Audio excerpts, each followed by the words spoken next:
మత్తు సమాజాన్ని ముంచేస్తున్న మహమ్మారి, మన పిల్లల భవిష్యత్తును చీకట్లోకి నెట్టేస్తున్న అదృశ్య శత్రువు.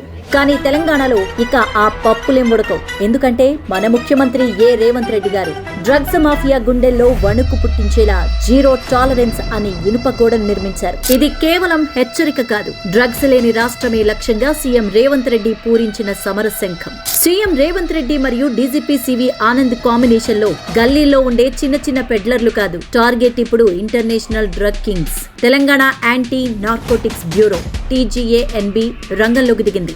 డార్క్ వెబ్ నిఘా, క్రిప్టో కరెన్సీల వేట, అత్యాధునిక సైబర్ నెట్వర్క్లతో డ్రగ్స్ మాఫియా సామ్రాజ్యాన్ని రేవంత్ సర్కార్ వేళ్లతో సహా పెకిలించి వేస్తున్నారు. కానీ ఈ యుద్ధం కేవలం కాకీలది మాత్రమే కాదు, మనందరిది. రాష్ట్ర వ్యాప్తంగా విద్యా సంస్థల్లో దాదాపుగా 4500 యాంటీ డ్రగ్ కమిటీలను ఏర్పాటు చేసి యువతకు కవచంలా నిలిచింది ఈ ప్రజాప్రభుత్వం.